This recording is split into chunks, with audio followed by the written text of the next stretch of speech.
O tema da nossa primeira mesa da tarde é o uso dos GIS no desenvolvimento de projetos para graduação. A gente tem aí quatro casos, né?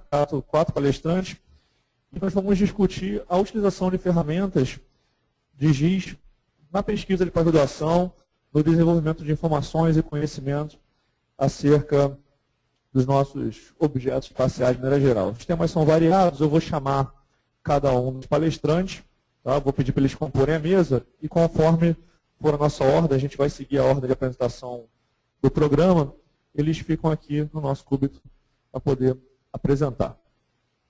Bem, o primeiro palestrante é a Ana Paula Vasconcelos Gonçalves. Ela tem graduação em Ciências Sociais pela UF, tem mestrado em Estudos Populacionais e Pesquisas Sociais pela ENSE e atualmente é pesquisadora da Fundação Getúlio Vargas. Eu chamo a Ana para compor a mesa.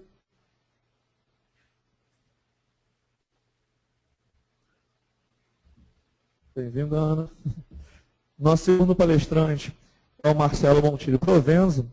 Ele é graduado em Estatística pelo UERJ, mestre em Estudos Populacionais e Pesquisas Sociais também pela ENSE. Atualmente é professor substituto na Universidade Estadual do Rio de Janeiro e analista criminal do Instituto de Segurança Pública. Chamo então o Marcelo também para compor a nossa mesa. Bem-vindo, Marcelo. Nosso terceiro palestrante é o Leandro Gomes Souza. Ele é bacharel em Geografia pela FRJ, mestre em Planejamento Urbano e Regional pelo IPUR, também da FRJ.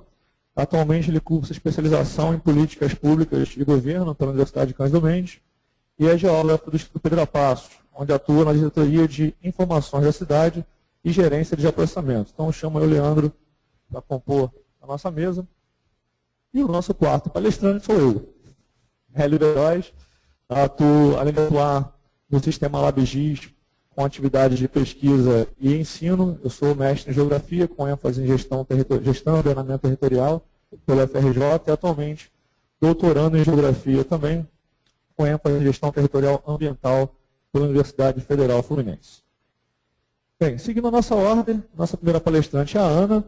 O tema do trabalho dela, da apresentação dela, é segregação socioespacial na microrregião do Vale Paraíba Fluminense. Um estudo comparativo entre as cidades de Resende e Volta Redonda. A palavra é sua, Ana.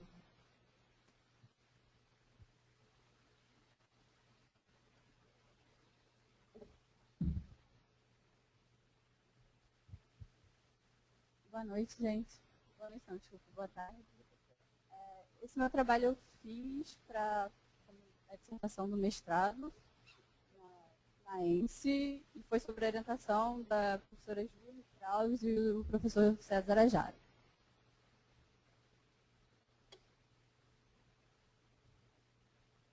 Bom, a agenda da apresentação seriam primeiro os objetivos, os pressupostos teóricos, a caracterização da área de estudos, os materiais e métodos e os resultados de discussões e as considerações finais.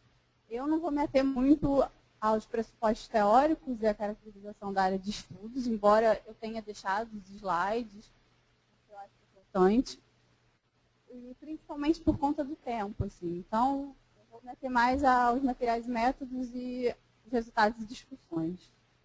E assim, é importante ressaltar que eu escolhi estudar essa microrregião por, acho que, dois motivos principais. Primeiro, por conta da crescente industrialização da região, que virou um polo automotivo. Assim, começou com a instalação da Volkswagen em Resende em 94, depois com a Peugeot, foi para lá em 2000, e começaram a chegar muitas outras indústrias na região. E sem contar a CSN, que está em Volta Redonda há muito tempo, e ela influencia demais no processo de segregação e planejamento urbano da cidade. Assim. E com essa industrialização, o que aconteceu? A dinâmica tanto territorial quanto social começou a mudar muito, ter contornos distintos. E por isso que eu resolvi estudar essa área específica. Bom, o objetivo geral seria analisar a variabilidade da segregação socioespacial na microrregião do Vale do Paraíba Fluminense, em 2010, com foco no meio urbano da cidade de Volta Redonda e Resende. Os objetivos específicos seria analisar a variabilidade da segregação intermunicipal na microrregião e verificar também a variabilidade da segregação intramunicipal nas áreas urbanas das cidades de Volta Redonda e Resende. Brevemente, os pressupostos teóricos, assim, o que eu tentei fazer foi um pouco do que o Harvey fala para entender as questões sociais e espaciais, tem que fazer uma ponte entre a imaginação sociológica, que é um conceito muito difundido nas ciências sociais, que é para você, é como se você fosse analisar a realidade baseado no que os indivíduos pensam, na história, na biografia deles, com a questão que ele chama da imaginação geográfica. Não basta você analisar a realidade do indivíduo e os fatos sociais só com isso. Você precisa também entender o papel do espaço para essas pessoas, da vizinhança e do território. Nesse trabalho, eu só falo sobre a segregação involuntária, que é aquela que a pessoa ela vive em determinado lugar, não porque ela quer ou porque escolheu, mas por de variáveis externas. A gente tem visto muito isso aqui no Rio por conta da especulação imobiliária, né, que a pessoa às vezes precisa sair de um bairro e ir para outro, porque o aluguel ficou caro, ou motivos próximos a isso. E o conceito de segregação que eu escolhi também foi do Harvey, que é um geógrafo, que ele fala que está intimamente ligado, relacionado com a diferenciação social, a segregação.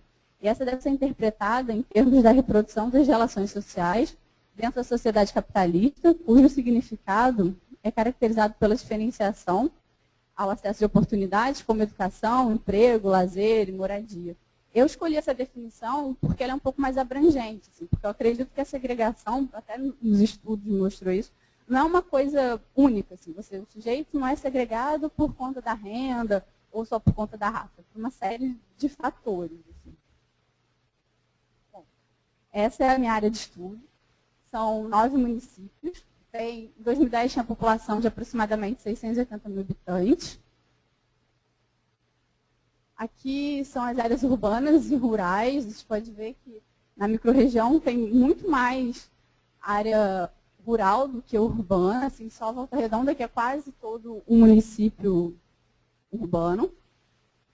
Aí eu trouxe aqui assim, o PIB e também o IDHM para mostrar a relação de como que eles estão em relação tanto ao PIB e ao IDHM, que são indicadores, vamos dizer, que a gente pode chamar de indicadores que medem a qualidade de vida ou a renda, né, dos municípios, e eles mostram que no município eles têm bons indicadores, assim, perante esses dois, e eles são importantes, né, e têm uma certa importância no Estado. Eu trouxe também a questão, a pesquisa das regiões de influência das cidades, feita pelo IBGE em 2007, e ela faz divisões das cidades de acordo com os equipamentos urbanos das cidades. Assim. Eu só coloquei as cidades da microrregião, assim, não coloquei as de São Paulo, as pequenas de São Paulo e de Minas, só para mostrar brevemente como a importância de Volta Redonda e Resende na microrregião. Assim, Volta Redonda exerce influência nas demais cidades, e Resende sofre influência de Volta Redonda, né, que seria a maior da microrregião, e exerce influência em outras indústrias, Porto Real e Itatiaia. Bom, agora os materiais e métodos. Isso aqui é um mapa com setores censitários que eu utilizei, porque eu usei os dados do universo do censo de 2010. Assim. As áreas que estão em verde, o que acontece? São os setores sem informação.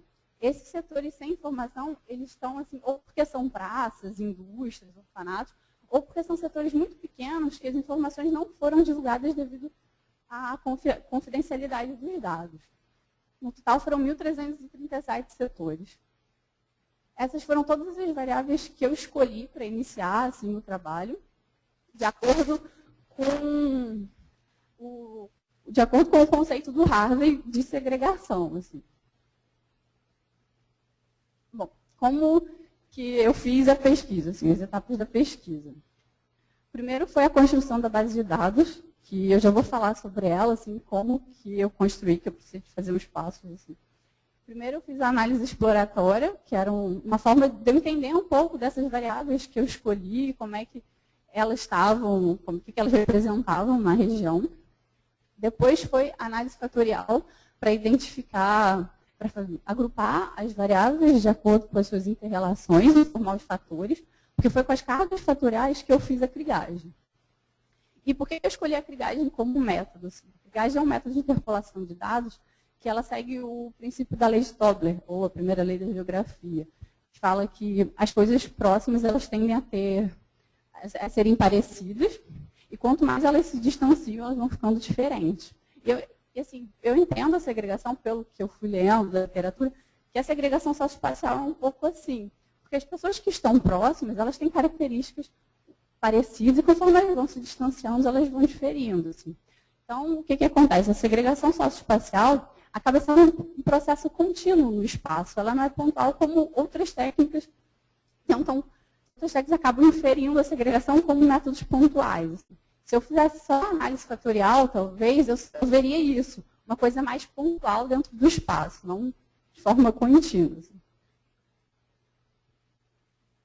Depois é a discussão e os resultados. Bom, para a construção da base de dados. Primeiro eu peguei os dados, né, do IBGE, e depois eu precisei relativizar as variáveis para elas ficarem homogêneas e eu consegui fazer a análise fatorial. Então eu coloquei todas as informações categorizei entre 0 e 1, vamos dizer assim. Transformei entre 0 e 1 por meio de uma relativização. Depois eu precisei transformar os dados espaciais que estavam em siglas para o TM, porque o que acontece? Eu precisava das unidades expressas em metros para poder interpolar os dados. Mas antes da interpolação, eu precisei criar um mapa de pontos, que seriam o cálculo dos centróides. Cada setor se tornou um ponto. E esse ponto ele foi criado levando em consideração as especificidades do setor. Claro, o setor tinha uma característica maior para uma determinada variável, ele teve um peso diferente daquele que tinha uma característica menor, vamos dizer assim. E, por fim, com esses dados que eu já tinha, eu precisei fazer duas subamostras. Primeiro com 70% dos dados, eu fiz a interpolação, e os outros 30% eu utilizei na validação. Essas foram as estatísticas descritivas, que eu não preciso me ater agora a elas.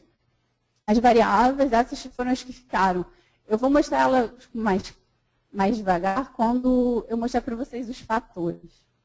Esses aqui foram alguns resultados da análise fatorial. O scriptplot também é uma das formas para você definir quais fatores você vai utilizar na sua análise. E aqui também os autovalores e a variação total explicada. Assim. Aqui é importante ressaltar que eu fiz uma rotação pelo método Varimax para melhorar o meu modelo. E aqui foram como ficaram os dois fatores.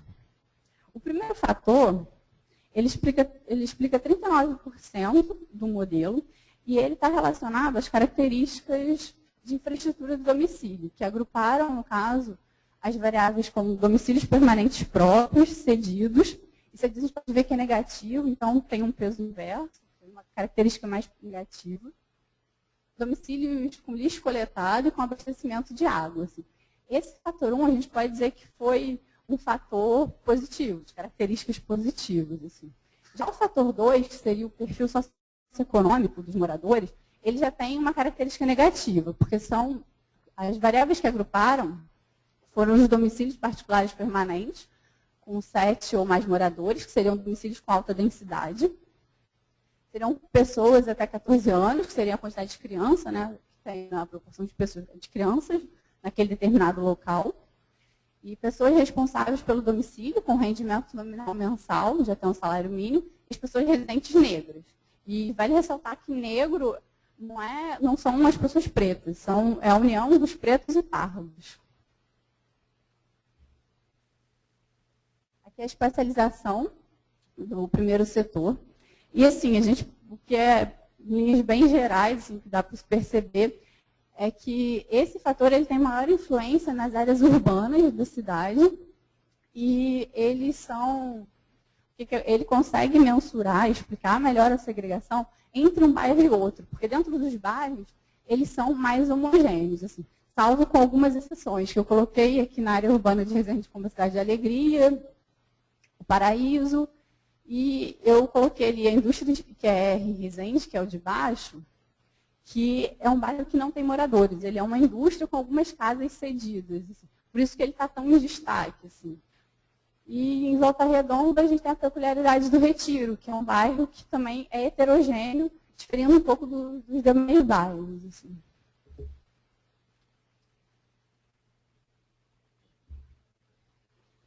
Bom, o fator 2, ele já é um pouco diferente. Assim, como uma característica talvez negativa, ele tem maior influência nas zonas rurais. Você pode ver que as áreas urbanas, que são mais densas, onde tem a maior parte da população, ela não tem tanta influência desse fator. Assim.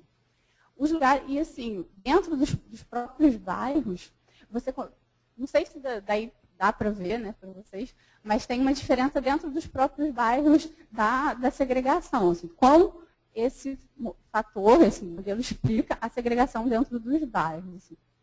E uma coisa que é interessante que aqui é possível perceber claramente a explicação histórica da segregação. Assim. Embaixo, que é em Resende, os bairros que têm uma explicação maior da segregação, que seriam os bairros mais pobres da cidade, eles foram bairros que foram construídos com conjuntos habitacionais, são os bairros proletários de Resende. Assim. E até hoje isso se perpetua. Eles foram construídos basicamente na década de 80, como Alegria e o Paraíso. Mas hoje em dia eles ainda têm esses traços. Assim. E eles são heterogêneos dentro da explicação, porque o que acontece? Em algumas áreas, eles, que são as áreas mais antigas, essas pessoas moram lá já há muito tempo, melhoraram um pouco de vida em função dessa industrialização. E os loteamentos novos ainda não têm tanta infraestrutura, são pessoas mais carentes, com renda menor, vamos dizer assim, em linhas gerais, que foram habitar aquele local. Por isso, dessa grande variabilidade na explicação da segregação por esse fator dentro dos bairros.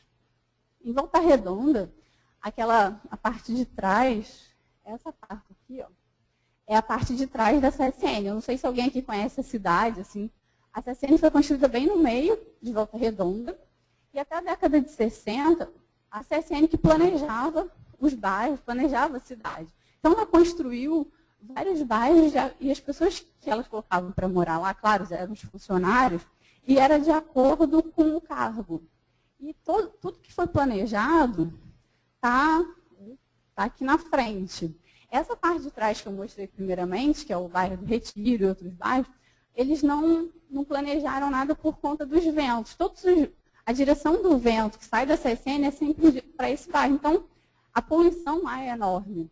Só que o que acontece? As pessoas começaram a chegar em Volta Redonda também procurando emprego, quando não conseguiam, ficavam por esses bairros. Assim, e até hoje isso se perpetua. Assim, eles são os bairros mais carentes da cidade. Na década de 70, 80, a CSN transferiu, né, o planejamento urbano, vamos dizer assim, para a prefeitura. Ela vendeu as casas que eram dela para os próprios funcionários, mas a prefeitura continuou mantendo esses bairros que a CSN tomava conta de uma forma e continuou esquecendo essa parte de trás. Assim, até hoje isso acontece. Assim. Bom, aqui já é a crigagem. Assim.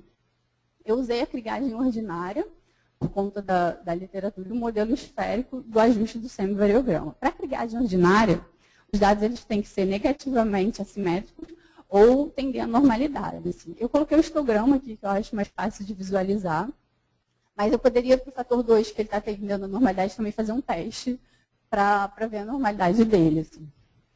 E eu não considerei a anisotropia nesse estudo, porque a questão da direção não é muito importante nesse caso não foi. Embora você tenha a Dutra cortando a microrregião, eu pude ver, olhando as variáveis e vendo o comportamento delas, que a Dutra não influencia tanto no processo de segregação das cidades, principalmente das áreas urbanas de Volta Redonda e Resende.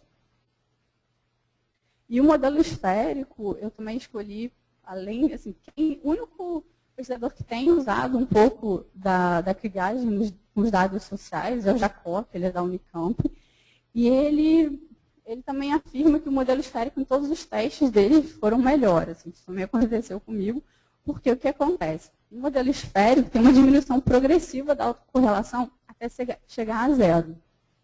Eu vou mostrar aqui no semivariograma, o que a gente usa como proxy da segregação é o alcance. Seria o seguinte, você você usa o alcance como uma prótese da segregação. O que acontece? Você tem até, vamos supor, mais ou menos aqui tem metros, até quase 40 quilômetros, esse modelo consegue explicar a segregação para o fator 1. E esse é o semivariograma e a equação do modelo. Eu vou passar para a superfície ajustada. A superfície gerada, a gente pode ver que é uma superfície, é uma forma atenuada, vamos dizer assim, da análise, dos mapas da análise fatorial. Assim. E o que está em vermelho é onde tem a intensidade maior da segregação e ele vai se atenuando.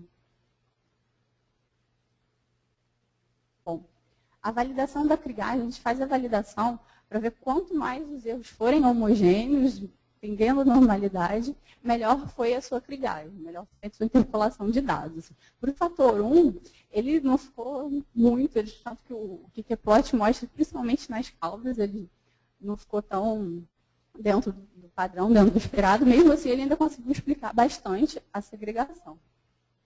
Esse é o mapa de pontos, né?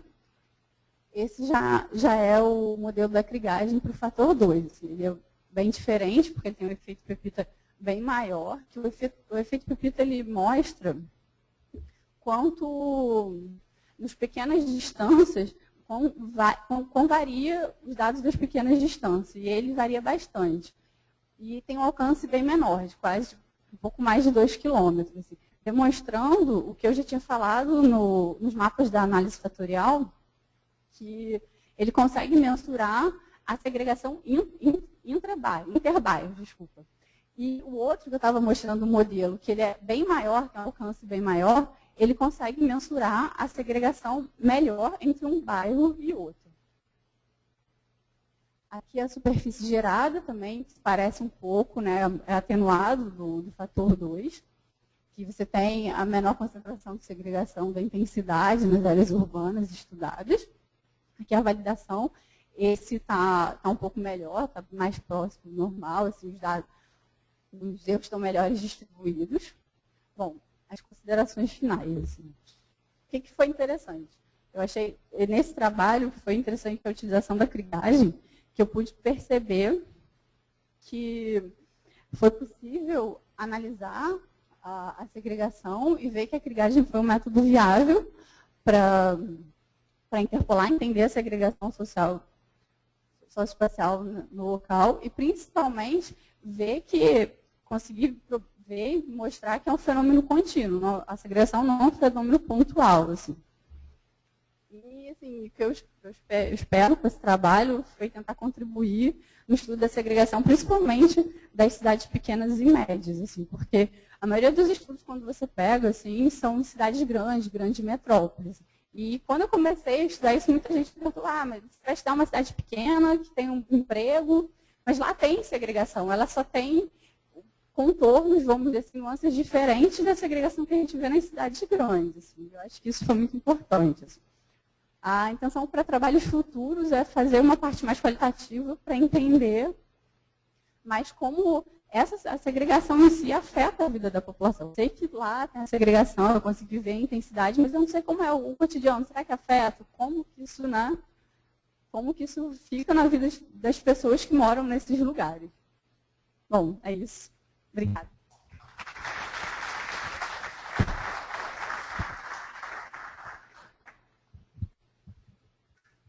Muito obrigado, Ana. A gente vai fazer o seguinte, vamos deixar as perguntas ao final. Eu peço ao pessoal que reserve as perguntas para o final das apresentações, até para permitir que os próprios palestrantes possam dialogar entre si também, debater as próprias respostas. Tá? Bem, então eu chamo ao público o nosso segundo palestrante, que é o Marcelo Montilho. O tema do trabalho dele é análise de indicadores de roubo a transeuntes na cidade do Rio de Janeiro. Bem, Marcelo, a palavra é sua, fique à vontade.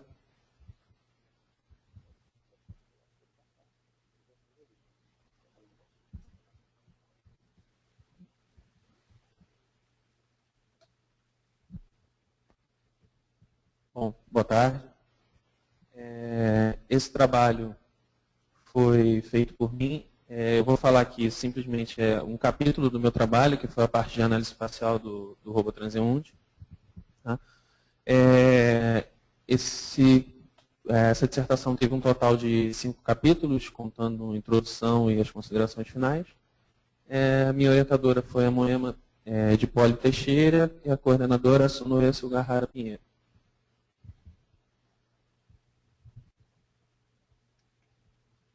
Bom, por que eu escolhi estudar o robô transeunte? Primeiro porque é um crime, um delito de grande incidência, principalmente nos grandes centros urbanos. Tá?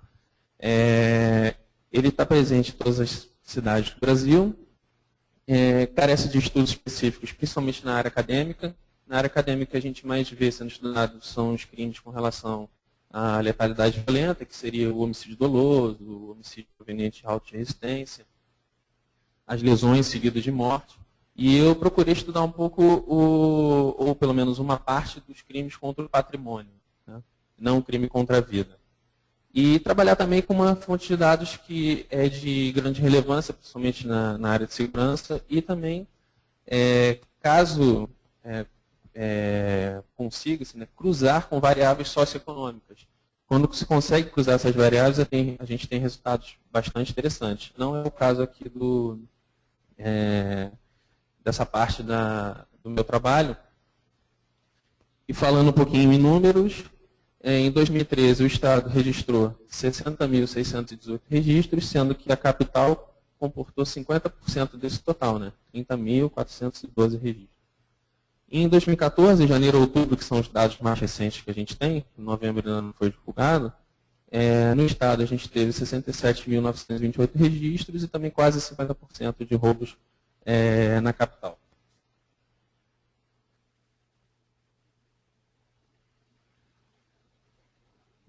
Bom, para entender um pouquinho como funciona a base de dados da segurança pública, porque nem todos têm acesso, né, apesar de basta fazer uma solicitação, mas nem todos trabalham, nem todos têm acesso direto a essa base.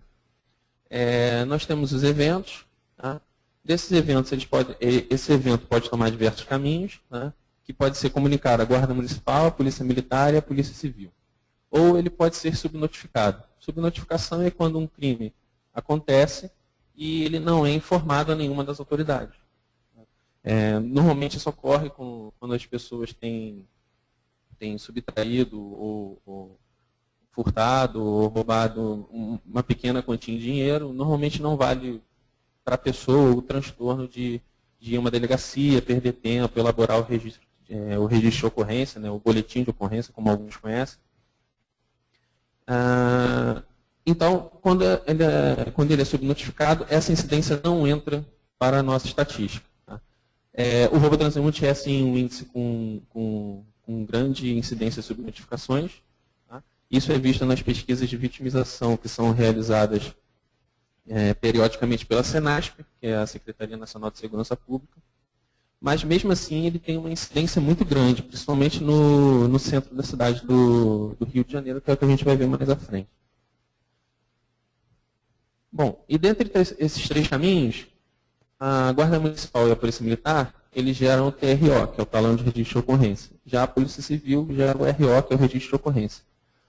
Para a divulgação das estatísticas criminais, o que contabiliza no estado do Rio de Janeiro é o Registro de Ocorrência. Diferente, por exemplo, de Minas Gerais, que o que é contabilizado são os registros da Polícia Militar. Tá? E para que haja o registro de ocorrência, é necessário que a pessoa vá à delegacia e elabore esse registro de ocorrência. Tá? Então, é uma coisa em que a gente precisa comunicar o fato à delegacia. Não é a delegacia, no caso, que vai até o indivíduo ou até o evento, como é o caso, na maioria das vezes, da Polícia Militar, em que você pode acionar pelo 90 e a Polícia Militar chegar até o local para saber o que aconteceu. Bom, daí para frente ele vai para a DGTIC, que é o Departamento Geral de Tecnologia da Informação, da Polícia Civil, e através da COINPOL, que é a Corregedoria Interna da Polícia Civil, esses registros eles podem ser ratificados ou retificados. Então, muitas vezes, o que pode acontecer é um delegado, um policial da COINPOL ler aquele registro de ocorrência e ver que não foi roubo e foi furto. ou vice-versa. Então, ele tem esse poder de alterar o título da descrição do fato. Indo para a DGTIT, voltando para a DGTIT, o ISP tem acesso à geração desses microdados e, através dos microdados, o ISP atende as publicações, os relatórios internos e as demandas. Tá? Só uma observação aqui, esses eventos, eles são especificamente os eventos que são crimes, porque o registro, a Polícia Civil também tem os registros administrativos internos, e aí, nesse caso, não necessariamente correria esse caminho que eu acabei de falar.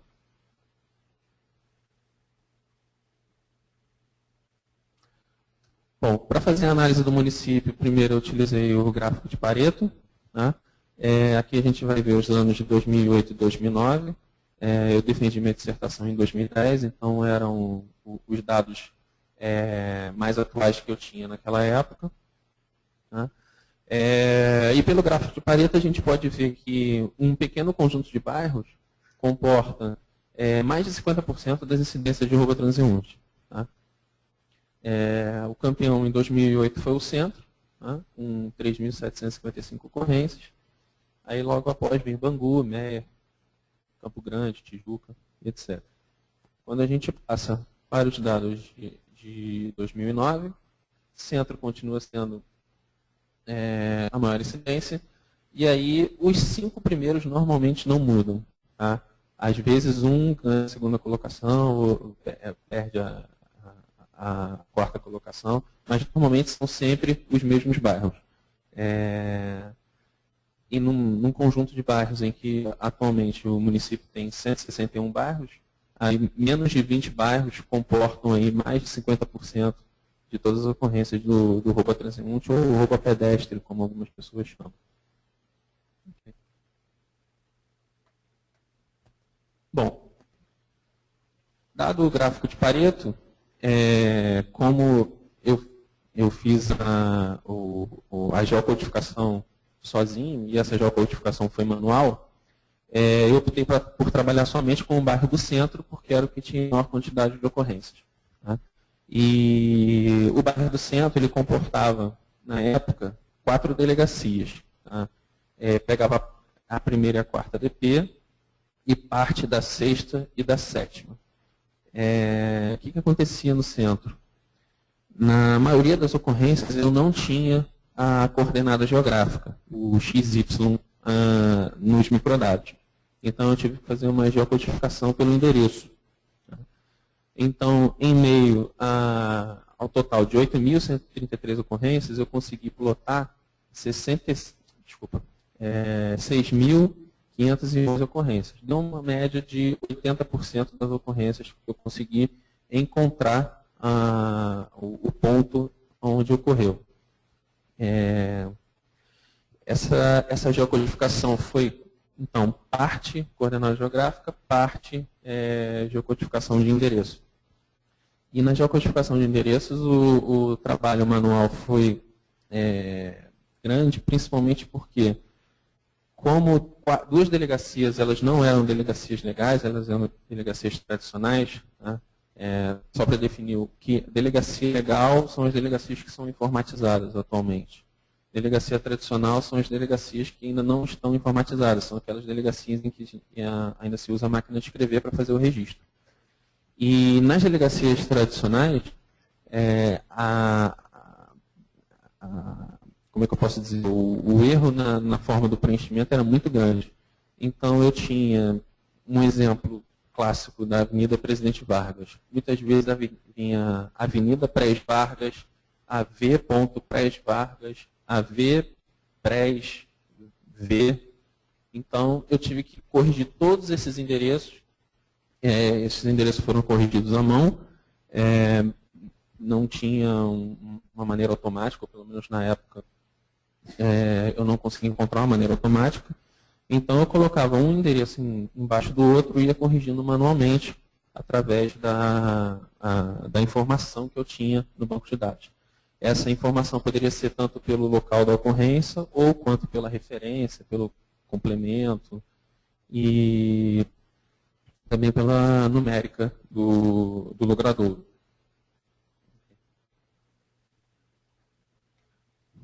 Bom, e para poder analisar o bairro do centro, eu utilizei as células de monitoramento espaço-temporal, que foi uma metodologia desenvolvida pelo Instituto de Segurança Pública.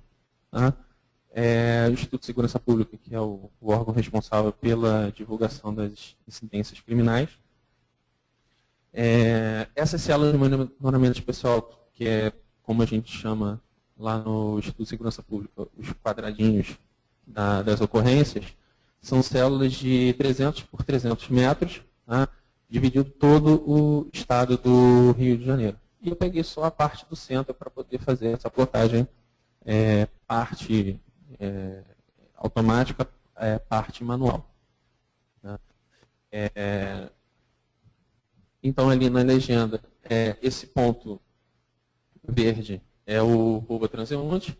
Esse ponto a gente coloca um círculo vazado para ter exatamente essa, digamos assim, variação, que não necessariamente foi naquele ponto, pode ter sido um pouquinho mais à frente, um pouquinho mais atrás. Tá? E a gente tem também os pontos sobre pontos. Para poder analisar essas ocorrências, eu fiz uma divisão por tercis. Tá? Então, eu dividi de 1 a 100 ocorrências, são os quadrados menos vermelhos, de 101 a 200 ocorrências, quadrados com vermelho um pouco mais escuro, e com 201 ocorrências ou mais, foram os quadrados com maior índice de ocorrências.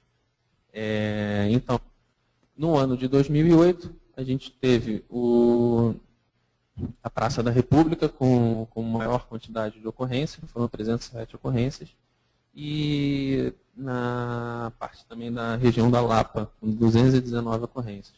É bom lembrar aqui que quando eu fiz o estudo, a Lapa ainda não era bairro. Hoje em dia ela já é bairro, com certeza dividiria uma parte dessas ocorrências com um centro. Tá? Mas na época a análise apontou a Praça da República e a região da Lapa como maior índice de acidentes. Em 2009, também Praça da República e região da Lapa. E a gente pode ver, não chega a ser uma série histórica, né, porque eu só tenho 2 anos aqui. O ideal seria poder ter conseguido trabalhar com uma série histórica de talvez 5 anos, pelo menos. As ocorrências, elas não mudam de local, elas só aumentam. Tá? Voltando aqui, 2008, 2009. Okay? Então, as regiões são sempre as mesmas. E, para estudar um pouco mais a fundo, dividi essas ocorrências também por dia da semana e por faixa de hora. Então, as ocorrências no centro do município no ano de 2008, também Praça da República e região da Lapa, com as maiores incidências, porém, essas incidências diminuem bastante ao longo do tempo. Ao longo do tempo, na divisão pelos dias da semana. E aí a legenda muda também, vai de 1 a 25 ocorrências, de 26 a 50 e 51 ou mais. E aí eu segui essa linha da mesma maneira que eu fiz para o total de ocorrências anteriormente. Foi 2008, domingo, e o ano de 2009, no domingo também. E aí a gente vai passando.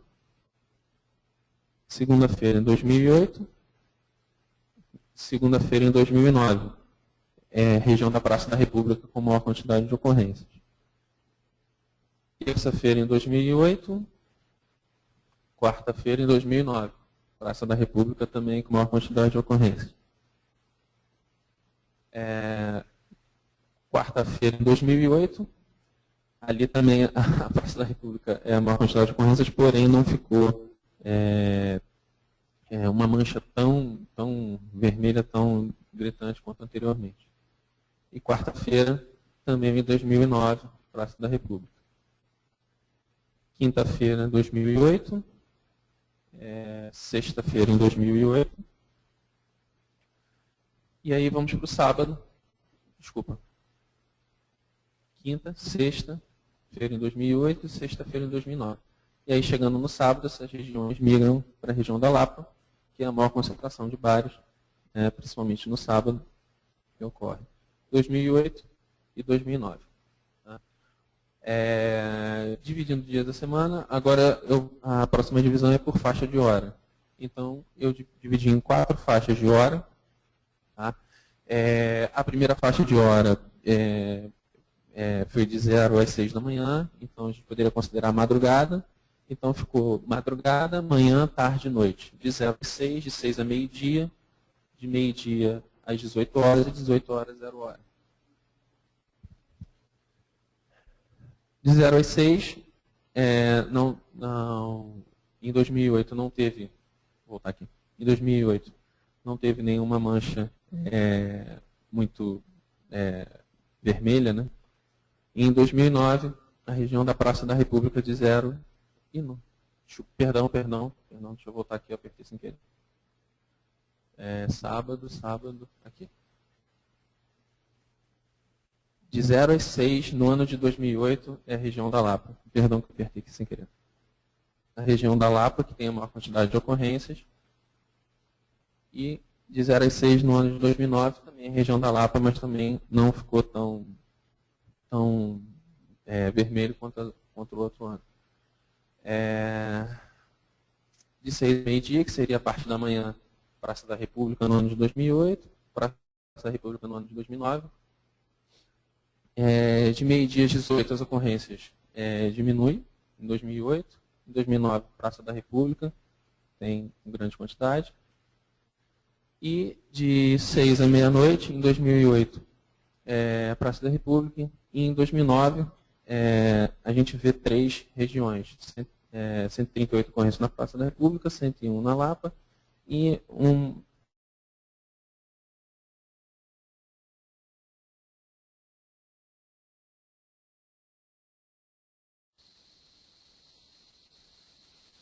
em conversa interna com policiais do batalhão do centro da cidade, eles me falaram que a partir de 2009, aquela região concentrou alguns bares novos e aí aumentou significativamente a quantidade de ocorrência ali também. Bom, então, um resumo de informações do que a gente já viu. Os locais com maior incidência, Praça da República e Lapa. Nos dias da semana, entre segunda e sexta-feira, a Praça da República concentrou uma quantidade de ocorrências. No sábado, a região da Lapa. E na faixa de hora, pela manhã, a Lapa, entre 6 e 18 horas, a Praça da República, e entre 18 e 0 hora, Lapa e Praça da República.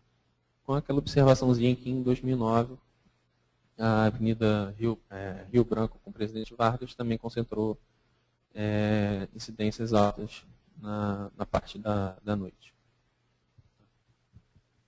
Bom, considerações finais, a gente pode dizer que o roubo transeunte concentrou as maiores ocorrências na região da Lapa e na Praça da República. E o roubo transeunte é um crime principalmente condicionado à ampla concentração de pessoas e bairros que tenham muito movimento e muitas pessoas que a gente chama de população flutuante, né, que não necessariamente mora no local, mas que vai até o local, seja para estudar ou para trabalhar. Essas incidências são muito grandes. Tá? Só para terminar, esse trabalho eu tive o intuito de trazer, na verdade, o que é feito na prática, né, lá no Instituto de Segurança Pública, para o meio acadêmico. Tá? Normalmente o que se faz é o contrário, levar do meio acadêmico para a segurança pública ou para a parte da saúde. Então eu quis trazer alguns tipos de análise em que são mais interessantes para o policial, para quem está estudando, está na ponta mesmo, trabalhando com a segurança pública, para ele poder ver, para ele saber onde vai atuar e etc. Tá? Obrigado.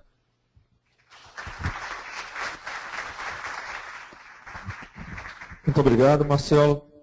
Bem, eu chamo agora nosso terceiro palestrante, é o Leandro Gomes Souza. O tema do trabalho dele é a geoinformação para a gestão municipal integrada sobre o uso do solo, os casos dos vazios urbanos do Rio de Janeiro. Palavra sua, Leandro. Boa tarde.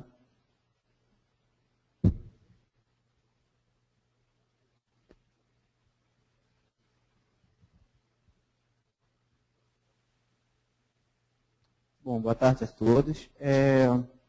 A primeira coisa que eu queria falar antes de começar a apresentação propriamente dita é que a ideia sobre esse tema que eu desenvolvi no meu mestrado, ela veio um pouco da minha prática na prefeitura, né? Eu sou geógrafo, trabalho no Instituto Pereira Passos, aqui na Prefeitura do Rio, e vendo um pouco da prática do dia a dia, eu vejo a necessidade de estudar um pouco mais a possibilidade do uso das nossas ferramentas, né, de sistema de informação geográfica, geoprocessamento, como uma forma de melhorar a integração dos órgãos municipais sobre a gestão do solo, né?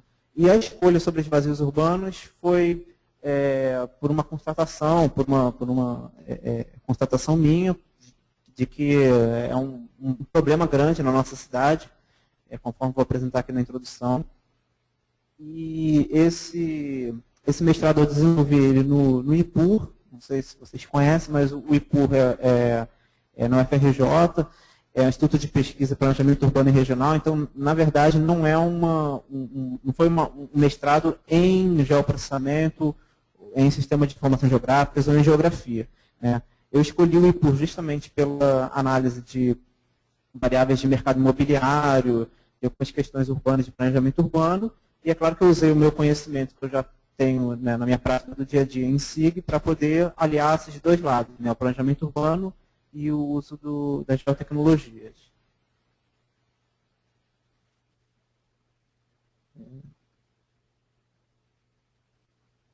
Só um instante. Esse aqui é o sumário da minha dissertação. A dissertação foi defendida em março desse ano. Primeiro eu faço uma introdução, depois eu faço uma discussão sobre a noção de vazio urbano, né, que é uma parte mais conceitual, que para vocês eu vou passar um pouquinho mais rápido. No terceiro capítulo, fiz uma avaliação das políticas e informações da Prefeitura sobre vazios urbanos, ou seja, como que a Prefeitura lida ou não lida com esse problema. No quarto capítulo, eu desenvolvi uma metodologia para poder identificar os vazios urbanos. No quinto capítulo, eu analisei os resultados, procurei fazer algumas análises parciais, concentração, distribuição. No sexto capítulo, eu faço uma proposta de uso de SIG para poder fazer a gestão desses vazios urbanos, né, como gestão do solo urbano, e no sétimo capítulo eu faço a conclusão. Só para contextualizar a escolha desse objeto, né, a gente sabe que a cidade do Rio de Janeiro está passando por muitas transformações, muitas delas impulsionadas pelos grandes eventos, né, a Copa do Mundo, as Olimpíadas. A gente vê que a cidade ela vai crescendo muito, né, a gente estuda, tem muitos trabalhos na academia, mostrando a localização dos conjuntos de Minha Casa Minha Vida na Zona Oeste e toda a expansão horizontal, o espraiamento que isso provoca na cidade. Temos grande verticalização em algumas áreas da cidade. Eu trouxe aqui, por exemplo, o Porto Maravilha, que está colocando o gabarito super alto naquela área da cidade. E, ao mesmo tempo que a gente vê essa expansão, principalmente em relação ao espraiamento urbano, a gente verifica uma grande quantidade de vazios urbanos, né? Áreas que muitas vezes têm uma boa localização, têm uma boa condição de infraestrutura, mas que se encontram sem uso. Seja por questão de especulação imobiliária do proprietário, seja por alguns outros tipos de problema que eu vou apresentar aqui. E o que eu trago é justamente isso, a necessidade de conhecer a distribuição geográfica desses vazios urbanos como uma possibilidade de uso desses espaços para desenvolvimento de atividades ou para fins habitacionais, enfim, e que promovam também, eu estou articulando também, faço uma discussão aqui sobre o conceito de desenvolvimento sustentável da cidade, um pouco contrário a essa ideia do espraiamento urbano, né? E o SIG como um instrumento eficiente, né, como vou demonstrar, para tanto localização quanto planejamento sobre o uso desses espaços.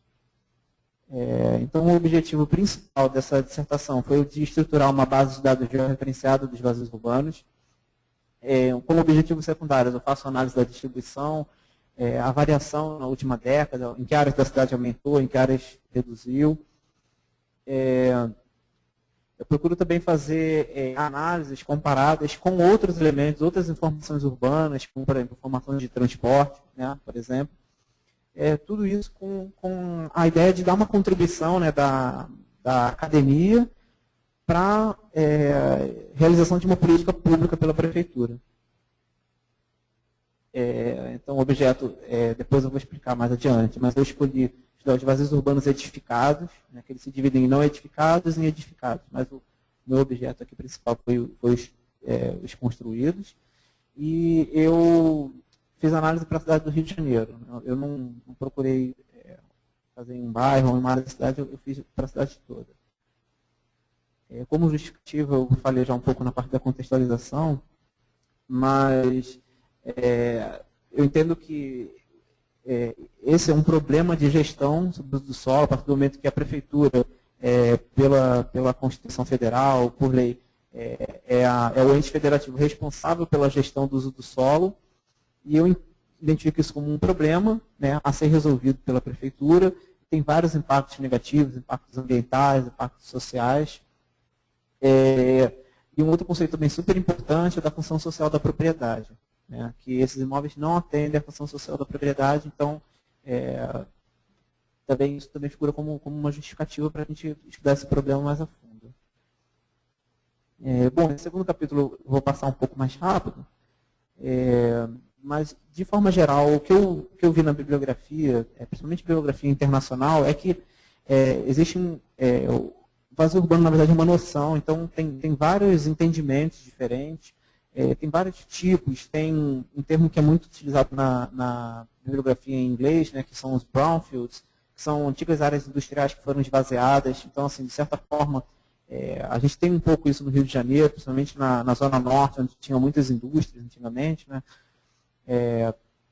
O que eu verifiquei é que, de forma geral, existe uma dificuldade muito grande para estabelecer os critérios e o levantamento de informações confiáveis, né? Eu vi tanto, eu estudei principalmente aqui no Brasil e nos Estados Unidos, e esse, de acordo com os autores, era o maior problema, né? Porque as prefeituras, às vezes, levantavam total de área não edificada, mas tinham dificuldade em localizar imóveis construídos sem utilização, né? E uma conclusão que eu cheguei é que uma das possibilidades para padronizar a informação seria através dos censos demográficos, porque eles seguem conceitos, no caso, em qualquer país que é feito um censo, né, ele percorre todos os domicílios, e por ter um conceito bem definido do que se entende pelo domicílio, né, o que é um domicílio, ele poderia ser um instrumento para padronizar a informação, né, sobre a coleta desse tipo de informação sobre o uso do solo.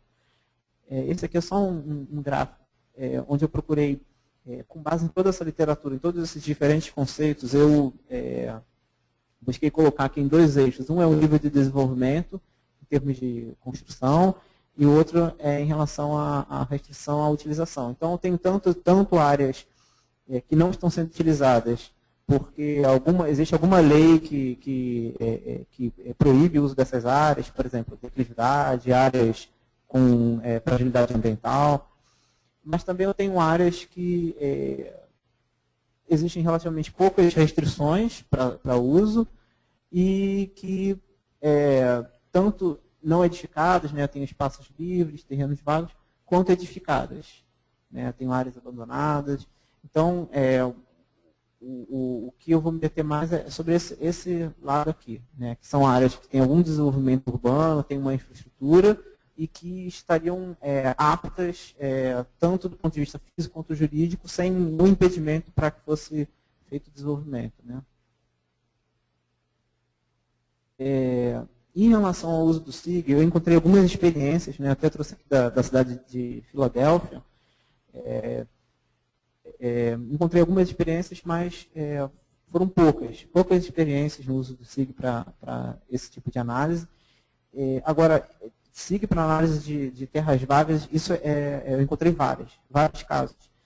Principalmente eu entendo por questões até do instrumento, porque o sensoriamento remoto permite a gente de forma mais ou menos rápida identificar a área urbana construída e não construída. Então, sobre terras vagas, assim, eu encontrei bastante coisa, mas sobre imóveis construídos abandonados eu encontrei muito pouco.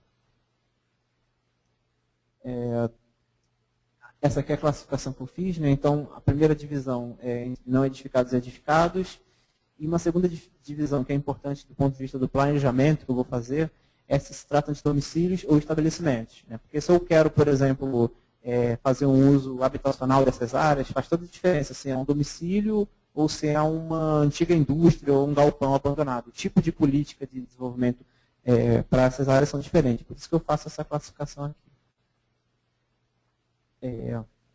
Bom, em relação à prefeitura, eu fiz 2 tipos de análise. Né?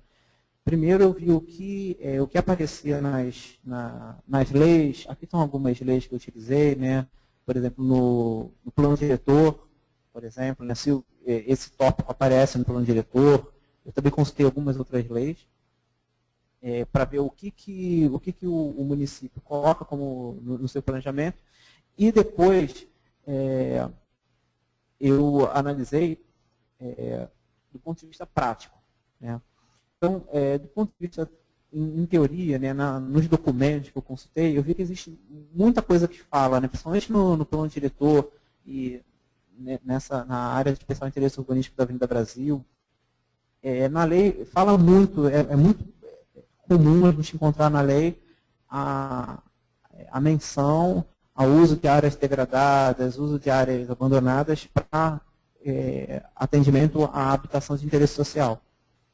Só que, apesar de encontrar isso na lei, eu vi que tinha uma falta de clareza, uma definição clara, porque muitas dessas leis, por exemplo, no Estatuto da Cidade, tem a lei tem um artigo, né, do Estatuto da Cidade, que é justamente o de desapropriação, né, dos imóveis que não cumprem a função social, só que falta leis para tornar isso prático. Né? Tem leis exige, por exemplo, a definição de uma área, em que área da cidade essa lei é aplicável. Então, se eu não tenho se eu não consigo, se eu não produzo essa lei, aquele artigo fica sem aplicação prática. Né? Esse aqui é só um mapa só para mostrar a divisão de regiões de planejamento da cidade, que foi o recorte territorial que eu utilizei para a maioria das minhas análises. Bom, então eu vi que, em relação à lei, tinha muita coisa falando sobre o uso dessas áreas. E aí depois eu fui, então, analisar do ponto de vista das bases cadastrais, das principais secretarias, né, que poderiam ter informações a respeito, se existe um cadastro, ou em papel, ou georreferenciado, enfim, sobre os vazios urbanos. Né. Eu analisei aqui a Secretaria de Fazenda, Urbanismo, Habitação, Saúde e o próprio Instituto Pereira Passos, que é onde eu trabalho. Bom, esse aqui foi um georreferenciamento que eu produzi a partir de um documento que a Secretaria de Urbanismo produziu, intitulado Imóveis Abandonados na Área de Planejamento 3, que é a Zona Norte. Foi feito um documento, produzido um estudo em 2005, só que não foi feito de forma georreferenciada, então eu peguei todos os endereços e todas as descrições que tinham nesse estudo e localizei, fiz o georreferenciamento. E um problema que eu vi é o seguinte, essa ortofoto aqui é de 2008. Então, eu consegui localizar os imóveis que eles identificaram no estudo, só que qual é o problema? O estudo foi feito em 2005 e não foi dado uma continuidade a ele. Então, algumas das áreas, por exemplo, esse caso aqui em específico, ele deu lugar a uma Vila Olímpica, por exemplo. Né? Esse seria um tipo de aplicação eficiente. Né? Foi feito um estudo, diagnosticou quais áreas teriam potencial para ser desenvolvido. Esse é um exemplo que foi desenvolvido, mas muitos outros não foram. Né? Muitos outros, eu utilizei as ortofotos dos anos, né, para poder fazer acompanhamento ao longo do ano, e vi que aquilo não gerou uma política de reconversão do uso. Né? Aqui eu trouxe um caso bem sucedido, mas tiveram vários outros que não foram feito nada. Esse aqui é um estudo feito da Secretaria de Habitação, que chamado Novas Alternativas, né, que justamente ele identifica na área central do Rio de Janeiro imóveis que estejam sem uso e dão uso habitacional para essa área. Faz todo um trabalho de reforma, retrofit e tal. Um outro que eu achei bastante interessante, e esse eu descobri andando pelo meu bairro, foi o da Secretaria Municipal de Saúde, que por conta do combate ao vetor da dengue, sempre que a Secretaria de Saúde vai em um imóvel e não consegue encontrar um morador, né, o imóvel está abandonado, eles colocam uma notificação.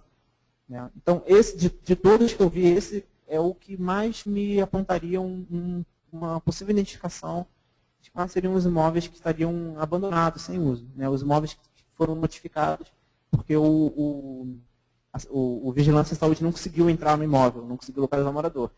E desses, alguns têm a entrada é compulsória, eles arrombam a porta para poder realmente entrar no imóvel, para poder combater a proliferação do mosquito. Esse eu achei o mais interessante. Eu vou só passar um pouco mais rápido, gente, porque eu fiz o referenciamento desses imóveis notificados. Tá? E o Instituto Pereira Passos, o que acontece? O IPP ele vem trabalhando com um forte viés de integração das diversas secretarias no uso da geoinformação para o planejamento. Inclusive, esse aplicativo que eu estou trazendo aqui é um aplicativo de gestão de terrenos, ou seja, todos os departamentos, todas as secretarias do município, elas podem acessar aqui e ver os terrenos onde elas querem, por exemplo, construir um determinado equipamento público. Então, esse tipo de trabalho tem um grande potencial se for aplicado também a esse tema, né, esse objeto dos vazios urbanos. Né. Então, de forma geral, o que eu vi dentro do município é que existem algumas iniciativas, só que a gente vê falta de instrumento de suporte necessário para subsídios às diretrizes das políticas, ou seja, que seria o uso do SIG. Né. Então, o que eu fiz? Como identificar? Se nenhum daqueles cadastros do município me deu condições de mapear esses imóveis, né, qual foi a alternativa que eu encontrei? Eu verifiquei que no censo demográfico do IBGE tem uma categoria de domicílio que são os domicílios vagos. Né? É uma categoria que o IBGE levanta, domicílio vago. Só que na divulgação ele não é divulgado o endereço, ele é divulgado por setor censitário. Então, eu entrei em contato com o IBGE e solicitei a lista com os endereços. Né? Para essa pesquisa, eles forneceram.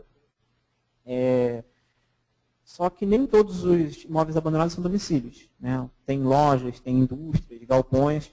Então, eu utilizei o Cadastro Nacional de Endereço para Fins Estatísticos, que também foi produzido pelo IBGE para o censo 2010, onde tem um campo que o recenseador ele pode preencher, só que o problema é que ele preenche de forma livre. Então, ele pode escrever abandonado, sem utilização, sem uso. Então, eu utilizei esse dado aqui do CNEF para identificar os estabelecimentos abandonados. Né? Fiz alguns trabalhos, né, para a geocodificação, a identificação da localização, tanto dos domicílios quanto dos estabelecimentos. Todos eles eu fiz pela geocodificação dos endereços, para verificar a distribuição geográfica. Né? Aí aqui tem vários mapas, eu vou passando, mas que são análises possíveis. Né? Possibilidade de eu utilizar várias escalas de análise, né? Tanto para políticas mais abrangentes, para uma região de planejamento, quanto políticas mais locais, né? No nível de bairro, por exemplo.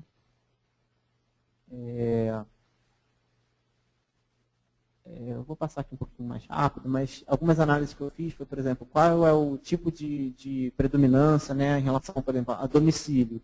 Se é casa, apartamento ou outro. Então, consegui ver, por exemplo, que na Zona Sul a maior parte dos domicílios vagos são do tipo apartamento, né, por exemplo. A mesma coisa com os estabelecimentos abandonados, eu procurei ver se existia alguma preponderância. O verde é loja e o vermelho é outros, né? Então, assim, a gente vê que tem muitas lojas abandonadas. Algumas áreas, por exemplo, aqui na área de Ramos, a gente vê que esse azulzinho é galpão. Também acontece com uma frequência muito grande, principalmente pelo passado mais industrial dessa área da cidade. Fiz algumas análises de densidade. Utilizei a ferramenta do kernel do ArcGIS. Fiz análise temporal, eu comparei com a população total e com a quantidade total de domicílios. Enfim, várias análises só para demonstrar a possibilidade, né, do uso da ferramenta. Eu fiz comparação com as bases de transporte, localização de indústrias abandonadas. Eu também fiz comparações com o zoneamento urbanístico para ver quais eram as áreas que tinham maior potencial para serem desenvolvidas. Análise também relacionada ao patrimônio arquitetônico, porque muitos desses imóveis têm interesse do patrimônio, né? Análise em relação ao BRT, verifiquei que fiz uma análise de proximidade. Então, assim, a grande maioria, aproximadamente 70% desses imóveis estão até cerca de 2 quilômetros, eu acho, dessas linhas de BRT, ou seja, são áreas que têm uma boa acessibilidade. E, por fim, o que eu queria apresentar, que é a colaboração que eu vejo para esse trabalho como instrumento para a política pública, é que todo esse trabalho, né, feito com o uso do SIG, ele pode ser apropriado pelo município para melhorar a gestão sobre o uso do solo, né? Porque, primeiro pela questão da localização, né, eu identificar onde se encontram esses imóveis, e todas as variáveis, né, que o município trabalha sobre, né, as suas diretrizes, as suas leis, elas podem ser utilizadas, né, em conjunto com essa informação para a produção de políticas públicas. Aqui, por exemplo, eu peguei esse exemplo aqui da cidade de Chicago, que é muito interessante, porque não sei se vocês conhecem o serviço do 1746. O 1746 é um serviço é uma central de atendimento da prefeitura, onde o cidadão pode ligar e fazer qualquer reclamação ou denúncia, né? Ou que o poste de luz está queimado, ou que tem um buraco na rua. Então, assim, uma das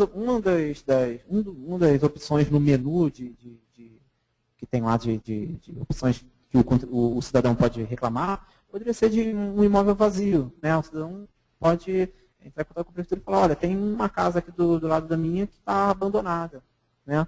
No caso da cidade de Chicago, né, o deles é 311, é o número da central de atendimento, é porque está pequeno, mas aqui é justamente uma ficha, né, que permite ao cidadão fazer justamente a denúncia de um imóvel abandonado, né? Esse esquema aqui eu também não vou ter tempo de apresentar, mas é basicamente mostrando, né, todo aquele sistema que a gente estuda, né, do SIG, né, entrada, consulta, edição, análise, saída de dados geográficos. Aqui eu busquei mostrar como em cada uma dessas etapas eu tenho um órgão do município, né, uma secretaria, um departamento que pode contribuir de alguma forma. Então, por exemplo, em relação à entrada de dados, eu tenho as atividades, por exemplo, da Secretaria da Defesa Civil, por exemplo, que está indo no campo e está vendo imóveis que estão com condições de ruínas, que podem causar algum problema, né, na área de defesa civil. Então, esses relatórios que eles coletam podem alimentar esse SIG. Só para pegar um outro exemplo, a Secretaria de Desenvolvimento Social também, que atua muito com população mais carente, que às vezes ocupa esses imóveis para fim de moradia, ela também podia usar esse cadastro para alimentar esse SIG, né? Bom, já indo para a conclusão, rapidamente, no primeiro ponto que eu queria destacar foi a dificuldade que a gente tem na definição e na mensuração dos vazios urbanos. eu procurei demonstrar, né, que a estruturação de um cadastro referenciado, ele auxilia a formulação de estratégias de planejamento urbano. Verifiquei que existe uma concentração de domicílios vagos em áreas consolidadas da cidade, né? Ou seja, não são áreas, são áreas com boas condições de infraestrutura, áreas que realmente têm um potencial muito grande para serem desenvolvidas. Bom, por fim, a mensagem que eu queria passar é essa, né? Que é um instrumento, enfim, que ele se coloca aí, né, como um potencial muito bom para uso pelo município, né? Para justamente auxiliar o desenvolvimento urbano sustentável, o uso apropriado do espaço construído e a função social da propriedade da cidade. Bom, obrigado.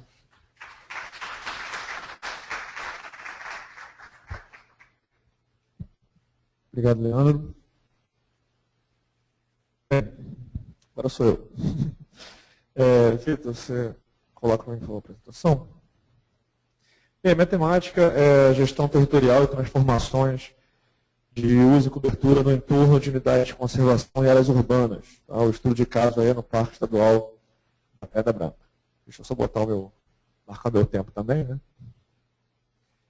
A gente passou um pouquinho aí dos horários, eu vou tentar ser o mais breve possível para a gente não perder o tempo de perguntas.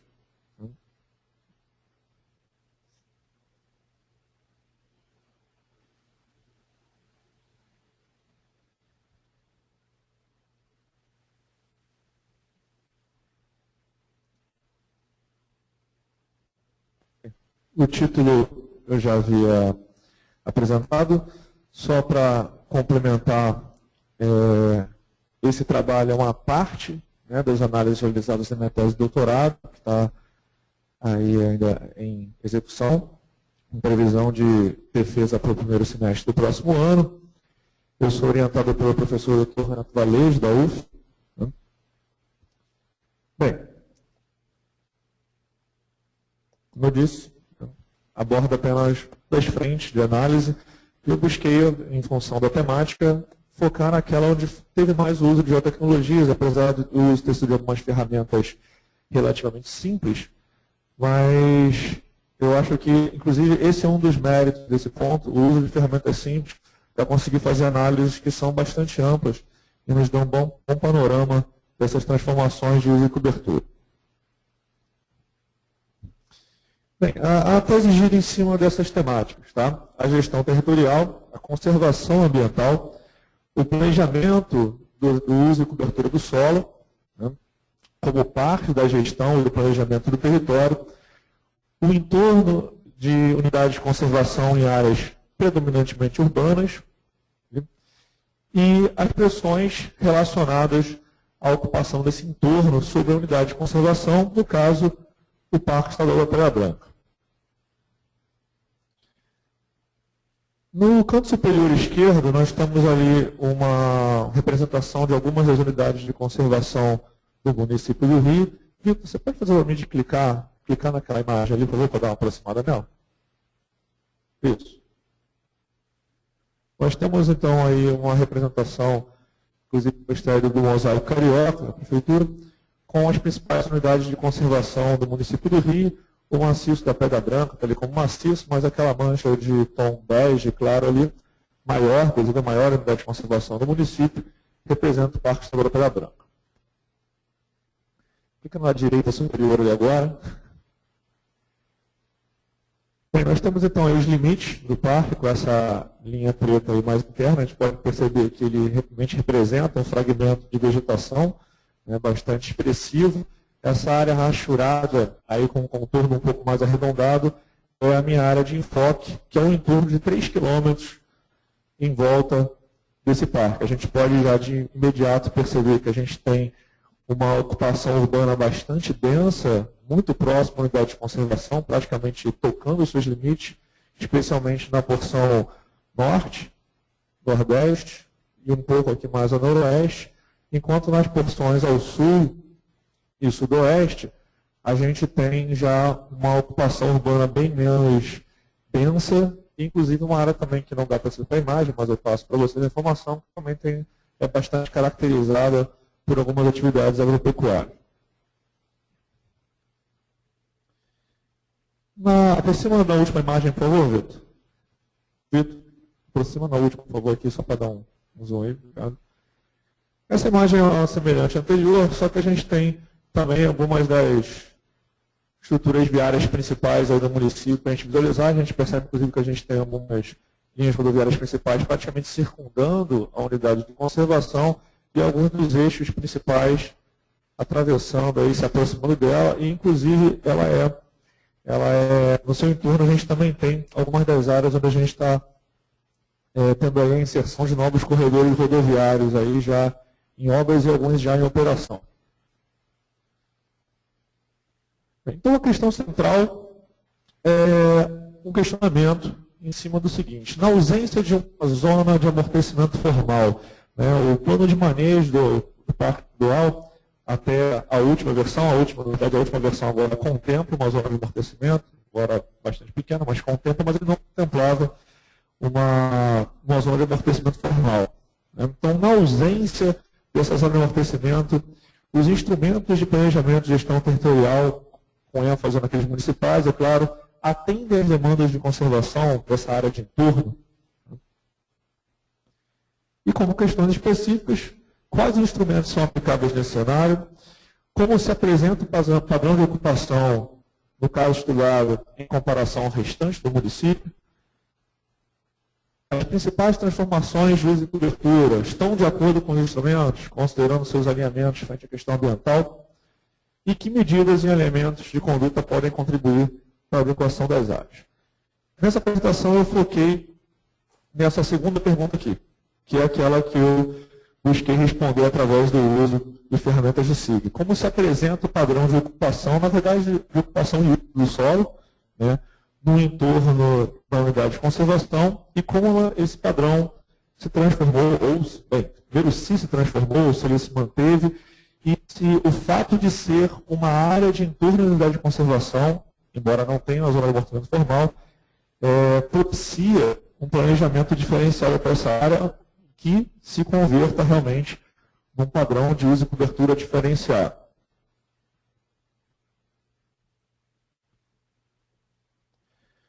Bem, a metodologia dessa parte dessa análise é bastante simples, né? Eu coletei uma série de dados, com ênfase para os coletados. Com ênfase para os dados coletados junto ao IPP, passo a passo, fizemos uma biográfica, e o tratamento de dados passou por 3 etapas básicas e bem simples. Primeiro, a identificação das transformações, tá?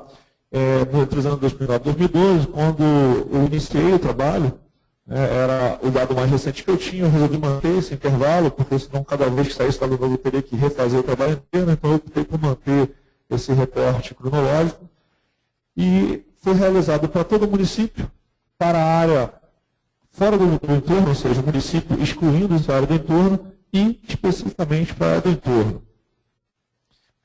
A ideia foi identificar alguns padrões de transformações mais comuns, a distribuição espacial dessas transformações mais comuns, mais recorrentes, para todo o município e também para a área do entorno. E, por último, verificar se há diferença entre os padrões, verificar a relação entre essas transformações e os instrumentos de planejamento territorial que eles estabelecem, como eles devem ser implementados, e dessas transformações, verificar como elas se relacionam com aquelas pressões que o parque sofre, né? Já que o intuito de uma zona de amortecimento ou área circundante, né, para falar de um outro instrumento, mas que geralmente é sobreposto, é de minimizar o impacto dessas pressões sobre a unidade de conservação. Vou passar rapidamente aqui, só para poder comentar. Foi feito um levantamento dos principais instrumentos, né, que a gente dispõe para planejar e gerir o território. Obviamente eu não vou apresentar a lista inteira, documentar toda, apenas os principais. Eu dividi em 3 grupos, aqueles associados ao plano diretor, tá? Com destaque para as macrozonas de ocupação. Aí eu adianto já que eu realizei esse destaque na macrozona de ocupação, porque um dos resultados obtidos é que o principal uso que já é o uso predominante na região, e também tem o padrão de ser mantido e ser expandido, é o uso residencial, né? Então, está diretamente relacionado às macrozonas de ocupação. que se dividem no município dessa forma. O nosso parque de estudo ele pega um pedaço grande da área de ocupação assistida, condicionada e um pedaço aqui da incentivada. Mas foi bom o meu trabalho ter vindo por último, porque a gente passou pelo trabalho do Leandro, por exemplo, que mostrou, né, que a gente tem vazios urbanos, né, não apenas nas áreas condicionadas, incentivadas, eles se distribuem, né, de uma forma que não está 100% encaixada com isso aqui. Lembrando que esses dados eles foram extraídos do Plano Diretor Municipal de 2011. A outra questão é a presença de áreas de preservação permanente e unidades de conservação de uso sustentável. O Rio de Janeiro ele tem muitas unidades de conservação no município, mas a gente tem praticamente uma inexistência de corredores ecológicos, por exemplo, bem consolidados. A gente tem um cenário de fragmentação dessas unidades e de precária conectividade entre elas. Nesse cenário, as APPs, principalmente aquelas de corpos hídricos, já que as nossas unidades de conservação já se concentram nas encostas, a grande maioria delas, então, teoricamente, as áreas de alta liquididade e topos de morro já estariam relativamente protegidas, lembrando que eu estou generalizando, não estou falando de termos absolutos, né? Então há exceções, mas as APPs, principalmente de corpos hídricos, elas poderiam servir como bons canais de conectividade entre esses fragmentos e, obviamente, de proteção de recursos e por aí vai. E é importante frisar que os objetivos da unidade de conservação e proteção de uso sustentável é compatibilizar a ocupação, né, tanto das áreas urbanas como das áreas agropecuárias com os ideais de conservação, claro, dentro de suas especificidades.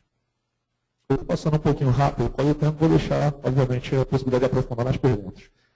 E dentro da questão do licenciamento ambiental, a gente tem uma questão pertinente de licenciamento ambiental em termos de conservação. A gente tem uma resolução de 2010 que estabelece que, na ausência de zonas de amortecimento do plano de manejo na área de conservação, há um prazo de 5 anos para que ela seja instaurada. Ainda estaríamos dentro desse prazo quando o Parque da Pedra Branca. E dentro desse período você não pode ter o licenciamento de atividades de alto impacto, né, aquelas que passam pelo processo completo de licenciamento, a não ser com a autorização da gestão do próprio Ministério da Conservação. Na verdade, ela passa a ser um órgão que vai influenciar, vai atuar também no processo de licenciamento, inclusive com o poder de estabelecer demandas e veto. Tá? No caso aqui, a gente tem uma situação interessante com relação à competência, porque o órgão é uma unidade de conservação estadual, né?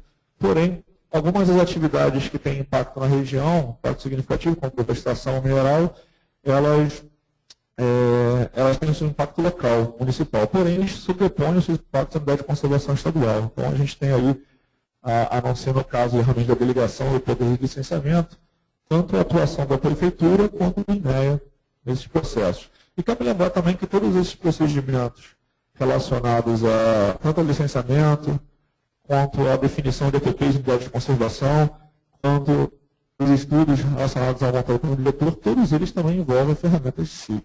Né? Todos eles são áreas de potencial aplicação dessas ferramentas. Bem, vamos aos nossos resultados, vamos ao que interessa. Né? Primeiro, um panorama geral do cenário que a gente tem de uso e cobertura em 2012. Tá? Esses números aqui na nossa eixo horizontal estão referentes a essa lista aqui. A gente pode perceber que há uma predominância nos 3 recortes espaciais estudados, né, do uso do solo urbano para áreas residenciais. Né? Nos 3 casos, tanto no município como um todo, tanto considerando apenas o entorno do Parque Estadual da Pedra Branca, como o município excluindo o entorno, a gente tem essa predominância. A gente tem também uma presença muito grande da cobertura arbórea arbustiva. Né?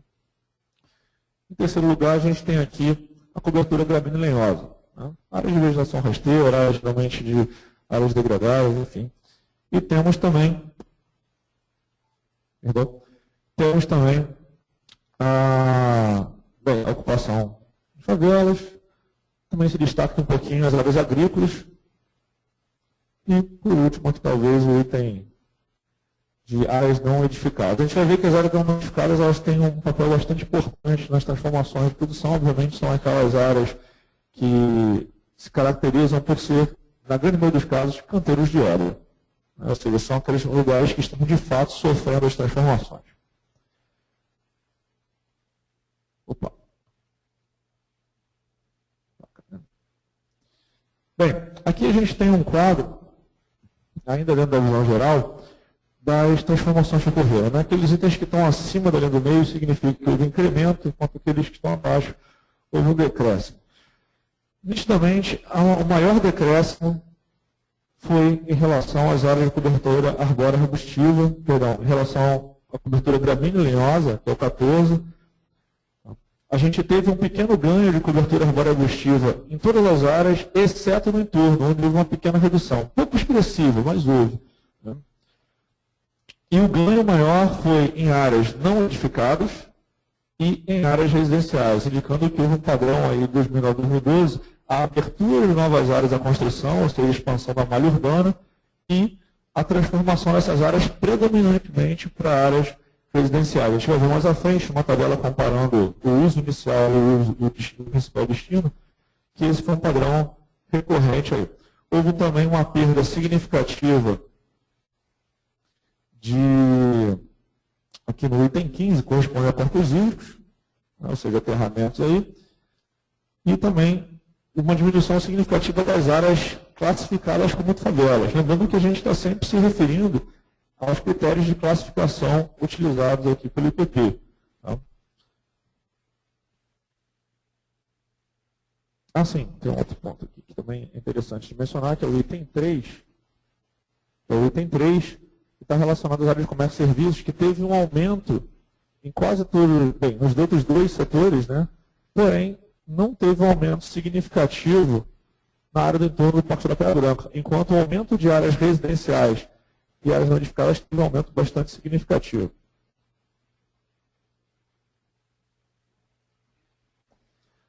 Bem, essa tabela aqui um pouco mais elaborada aí, ela nos dá a noção do uso que nós tínhamos em 2009 e no que ele se transformou. Os números aqui em cima representam as mesmas classes daqui de baixo. O que está marcado em vermelho são aqueles itens onde o ganho em quilômetros quadrados foi superior à média. Tá? Até eu preferi fazer esse recorte e destacar apenas os mais significativos, até porque o próprio processo de classificação de uso e cobertura inclui pequenos erros, pequenos ajustes, e talvez esses valores menores estejam dentro desses erros. Eu não tive tempo de realizar uma análise mais detalhada disso. Porém, jogando para cima da nossa média, a gente tem uma boa noção. Por exemplo, os valores mais altos. Aqui, por exemplo, nós temos entre o item 14 com o item 10, ou seja, nós temos coberturas gramínea-lenhosa se transformando em áreas não edificadas. É a transformação predominante no município. Okay? Logo ao lado, a gente tem as transformações, logo em seguida, nós temos também, como bastante predominante, a transformação de corpos hídricos para áreas sujeitas à inundação. Isso aí é tranquilo, né? É bastante esperado, mas nós temos como expressivos a transformação de cobertura arbórea arbustiva para áreas residenciais, ou seja, um processo de construção que foi mais rápido do que esse intervalo aí. E, no geral, que nós temos as áreas, na coluna da direita, nós temos áreas originais, que foram alteradas. A maior parte das áreas que foram alteradas correspondem à cobertura gramínea-lenhosa, 13,19, e à cobertura arbórea arbustiva. E os principais destinos, que estão aqui na linha inferior, foram o item 10, que corresponde a áreas residenciais, o item 11, perdão, as áreas não edificadas, e o item 11, as áreas residenciais. O que indica aquele padrão que eu tinha mencionado antes, você está utilizando as áreas gramínea-lenhosas, que são aquelas áreas já degradadas, ou de cobertura de menor porte, né? Mas também há um indicativo que a gente vai ver que é mais forte dentro da área do entorno, da cobertura de áreas inundadas também, áreas sujeitas à inundação sendo transformadas, no item 10, em áreas não edificadas. Ou seja, as áreas sujeitas à inundação, as áreas úmidas, também estão entrando aí nessa dança da transformação do uso do solo na área do entorno. Fora isso, o padrão é bastante semelhante. Tá? A gente pode reparar até que a localização dos itens vermelhos não difere muito quando a gente avalia o município inteiro ou quando a gente avalia apenas a área do entorno, indicando um padrão semelhante. Ou seja, a gente não tem um padrão muito diferenciado para o entorno quando a gente compara com o restante do município, indicando que o fato de ser um entorno de área de conservação não está tendo um impacto significativo nas mudanças do uso e cobertura na área. Uma pequena síntese, tá? Nós temos aqui o incremento, né, da área, principalmente em relação ao município sem considerar esse entorno e o entorno. Aí eu compilei, né, as áreas construídas, repara que a gente teve um aumento no entorno do Parque Estadual Pedra Branca superior ao incremento no restante do município. As áreas não edificadas ficaram um pouco inferiores, talvez indicando que as transformações lá já estão ocorrendo. Né? A perda de corpos hídricos e áreas inundáveis, aterramento, utilização de áreas úmidas para a construção, para transformações de uso do solo, está bem maior dentro do Parque da Pedra Branca que outras áreas. Um ponto que chamou a atenção aqui, mesmo que seja pequena, mas chamou a atenção porque é uma transformação que não era esperada, era a pequena perda de áreas agrícolas na região. A perda de cobertura vegetal de pequeno porte também seguiu um padrão semelhante, e a perda de cobertura vegetal de grande porte, embora tenha sido pequena em relação à extensão, mesmo assim lembrando aqui, 0,33 km² são 330 mil metros quadrados, né? Então a gente tem uma perda. Talvez o quilômetro quadrado aqui disfarce um pouco o tamanho desse número, mas é uma perda significativa. Né? Mas está fora do padrão. Né? Enquanto você teve meio que ganhos pouco significativos, mas você teve pequenos ganhos de cobertura vegetal nos outros recortes espaciais, na área do entorno do Parque da Pedra Branca você teve uma pequena perda ali. Bem, e como é que está então a distribuição espacial desse padrão? Observando o município como um todo, a cor não ficou muito boa para cá. Espero que a tela esteja legal. Nós temos 4 áreas, tá? Eu enumerei aqui pegando o município como um todo, correspondente às maiores alterações, as áreas de maior alteração na região oeste, mais extremo oeste do município, uma outra, incluindo parte do entorno do Parque Estadual, um pouco mais ao sul dessa área, mas ainda na Zona Oeste. Né? Na verdade, a Zona Oeste, no nosso caso, eu poderia chamar metade de lá, né, do município, porque ele pega praticamente metade do município, a Zona Oeste. Nós temos uma outra área de bastante transformação ao sul do entorno da unidade de conservação e uma outra um pouco menos expressiva na parte nordeste do município. Tá? Porém, todas as outras manchas pretas são áreas de transformação, só com um agrupamento menos expressivos ou com extensão menos expressiva. Então a gente percebe nitidamente que dentro do entorno a gente tem uma predominância de transformação nessa área mais ao sul e ao oeste. Perdão. Okay. Aqui uma noção em relação aos bairros, ele está ordenado em função dessa coluna do meio, tá? Na qual os primeiros itens representam aqueles bairros onde houve maior área alterada em valores absolutos. Tá? A gente tem até na coluna da direita aqui, proporcionalmente, a área que o bairro possui dentro do entorno, porém ele está ranqueado em função da coluna central. E a gente tem aí, condizente, o que a gente observou antes, mais exterior, os bairros de Recreio dos Bandeirantes, Guaratiba, Jacarepaguá, Campo Grande, as duas Várzeas, Barra da Tijuca, Camorim, como sendo os principais. Com exceção de Campo Grande, todos eles estão na porção sul e sudeste da unidade de conservação. Como a gente pode observar aqui, né? A gente tem Barra da Tijuca, as duas Vargens, Recreio dos Bandeirantes, Camorim, Jacarepaguá, a exceção é de Campo Grande, que fica lá na porção noroeste. Bem, e dentro do parque estadual, dentro do entorno, como é que está a distribuição desses usos? Bem, a imagem não fica tão boa para a gente visualizar aqui, porque os fragmentos são muito pequenos. Mas eu chamo a atenção para a implementação de novas áreas de lazer nessa região aqui, pegando ali Barra da Tijuca e Recreio. As áreas residenciais, elas estão com um tom de cinza um pouco mais escuro, chamo atenção para essas áreas aqui, e elas estão muito salpicadas ao longo de quase toda a extensão. O zoom aqui não nos permite observar muito bem, mas elas estão bastante salpicadas aqui. E esse cinza mais claro, que a gente percebe com um padrão quase que linear aqui cortando uma parte ali a sul-sudeste da unidade de conservação, cortando ali quase que perpendicularmente aquela perninha que a unidade de conservação tem, e algumas outras áreas também, foi percebido que essas áreas não edificadas, elas seguem, bem, é uma tendência um pouco lógica, né, os eixos rodoviários, inclusive aqueles relacionados às novas obras, né, dos BRTs. E o que não exclui também, esse padrão também não exclui, também está dentro desse padrão, as áreas de lazer aqui na Barra e no Recreio dos Bandeirantes, principalmente. Porém, a gente percebe que há um processo de pequenas transformações em toda a área do entorno, né? Apesar da concentração aqui na parte mais ao sul.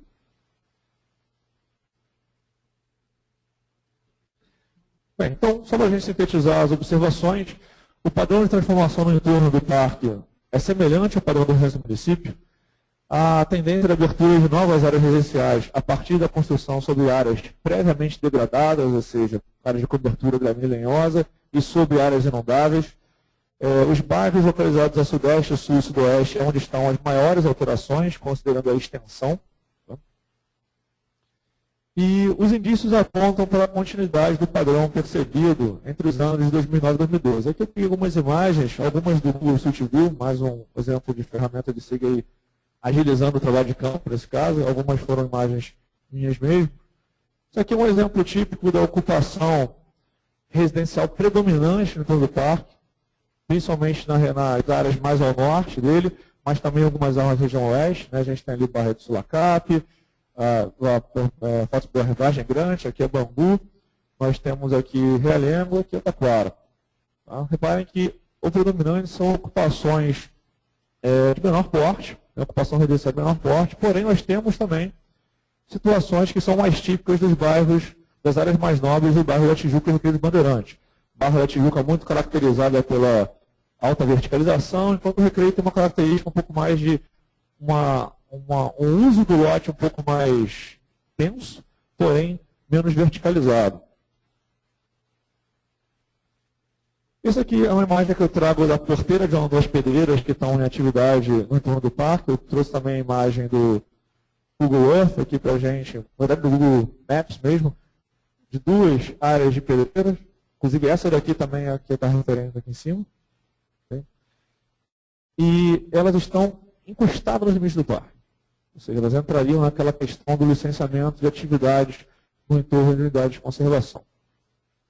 Esse aqui é um exemplo já de uma degradação de encosta. Essa encosta já faz parte do parque. Isso aqui é no bairro de Senador Camará. E um rio também bastante degradado. Observem que não há APP, o que é bastante comum em todo o entorno da unidade. Bem, o que mais que foi observado em relação aos instrumentos, para a gente poder fechar? O entorno carece de APPs. Isso foram observações extras que foram obtidas também através de algumas análises em si. Tá? Não listei tudo, senão ficaria muito extenso. Ele carece de APPs, em especial por corpos hídricos, atividade de extração mineral no entorno do Parque Estatura Branca, inclusive parcialmente no seu interior, que estaria associado à questão do licenciamento. A ocupação urbana está sendo incentivada muito próximo aos limites da unidade de conservação, o que vai, inclusive, de enfrentamento, é contraditório com alguns dos princípios do plano diretor municipal. E foi observado que as unidades de conservação existentes no entorno, elas colaboram significativamente para a manutenção da cobertura florestal dos mangos e restingas. Inclusive, uma das áreas mais bem conservadas aqui do entorno, onde menos houve transformações, inclusive, aqui, corresponde à reserva de Guaratiba, né, que pega uma grande área de mangue e as bordas da restinga ali de Guaratiba.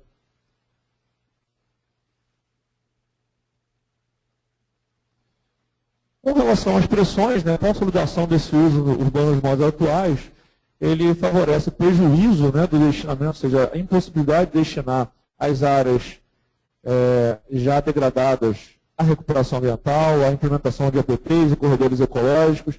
Ele intensifica os diversos tipos de poluição, aumenta o risco de incêndio, que é um problema grave na área do parque, entre outras pressões que podem ser associadas. E algumas considerações finais aí que a gente pode estabelecer para reflexões, né? Bem, primeiro com relação à questão do SIG, com o conjunto de dados atualmente disponíveis sobre o município do Rio de Janeiro e vários outros, né, algumas ferramentas, mesmo que simples de SIG, se tornam potentes aliados a diversas análises que favorecem a avaliação do planejamento da gestão territorial. O entorno, agora um questionamento, né, que a gente fica à vontade para refletir nas perguntas. O entorno do Parque Estadual Pedra Branca se insere nas transformações atualmente sofridas pelo município, inclusive o Leandro enumerou algumas, de que forma? Né? E essa reflexão ela pode ser levada para as outras unidades de conservação que a gente tem no nosso município. Os outros dois parques que a gente tem, o do Mendanha e o da Floresta da Tijuca. Né? Inclusive o municipal e o estadual do Mendanha, são os dois que a gente tem lá. E outro questionamento ainda padecemos do problema de ausência de instrumentos de gestão territorial e dados espaciais no município do Rio de Janeiro, ou temos que direcionar nossos esforços também para outros enfrentamentos, como os objetivos e interesses sobre o ordenamento territorial que se encontra em processo de consolidação. Ou seja, a gente tem a faca e o queijo na mão hoje em dia para interpretar o que está acontecendo, entender o que está acontecendo.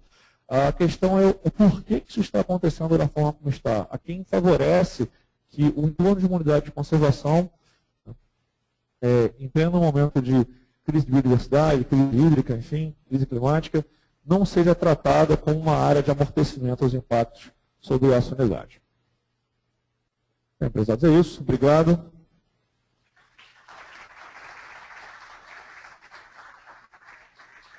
Eu gostaria de chamar os outros palestrantes à mesa para a gente poder passar para uma série de perguntas. A gente vai deixar 10 minutinhos de perguntas, já que o nosso tempo está um pouquinho apertado. Vou pedir para as perguntas serem bem sucintas e os demais palestrantes também serem o mais sucintos possível nas respostas.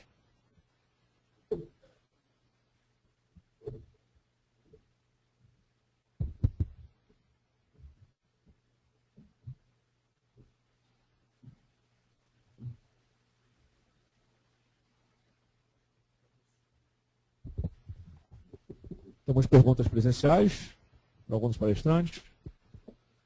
Gabriel, temos 3 perguntas, 4.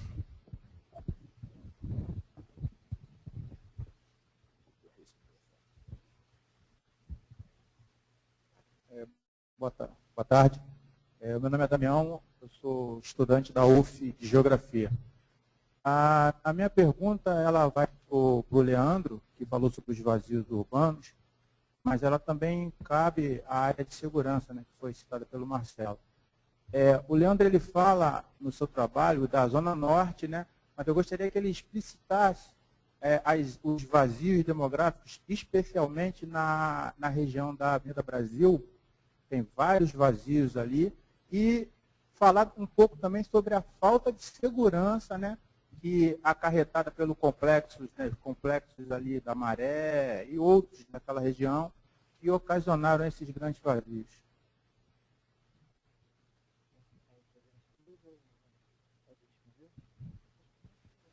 Tá, pergunta muito boa. Inclusive, foi até um dos motivos de eu me interessar por esse tema, né? Porque passando ali diariamente, porque eu estudava ali no Fundão, né? Então, passando ali próximo à Avenida Brasil, diariamente, a gente vê a grande quantidade de imóveis ali. Realmente tem a questão da segurança, que foi o principal fator. Como eu busquei explicar, tem diversos fatores que levam ao surgimento desses vazios. Em alguns casos, como por exemplo na Zona Sul, por exemplo, a maior parte seria por especulação imobiliária. Nesse caso, tem uma relação direta com a questão da segurança, né? E do esvaziamento industrial, que foi, de certa forma, um dos produtos da crescente segurança. Em relação especificamente à Avenida Brasil, como eu busquei mostrar, foi recentemente feito um decreto que criou a área de especial interesse urbanístico da Avenida Brasil. Se você consultar esse decreto, você vai ver que justamente um dos objetivos dele é de estimular a ocupação dos vazios urbanos. Tá escrito isso claramente. Foi uma das áreas, nenhum daqueles mapas eu mostrei especificamente a Avenida Brasil, né, eu mostrei mais assim a nível de região de planejamento e tudo, mas tem uma concentração muito grande, realmente, de vazios urbanos. E com os dados que eu utilizei, como os dados foram do Censo Demográfico 2010, eles foram anteriores a essa lei, né? Então, eu ainda não consegui ver de forma empírica, né, qual foi o impacto dessa lei sobre essa quantidade, se realmente está provocando alguma mudança, né? Isso é alguma coisa que a gente pode perceber, até uma coisa que eu posso estudar mais à frente, né? Qual é o impacto especificamente dessa lei, se mudou alguma coisa em relação à Avenida Brasil. Próxima pergunta. É uma pergunta transversal. Meu nome é Nando Sampurno, sou consultor independente. Eu queria uma resposta rápida dos quatro. Por que essa inteligência geográfica não consegue ser incorporada ao nível da administração pública? Se esse conhecimento já está disponibilizado, se esses vazios existentes são tão claros, a pesquisa até 2010, fica claro que a partir de 2010 as cracolândias se instalam exatamente nas áreas de maior incidência de roubo, os parques não são protegidos, não tem uma visão de conforto climático, e aí começa a haver uma ocupação, ou seja, todo um caos urbano é gerado em função disso, e essa inteligência geográfica não chega na ponta A, fica só na ponta acadêmica. Eu queria saber de vocês o que vocês acham, por que não chega lá.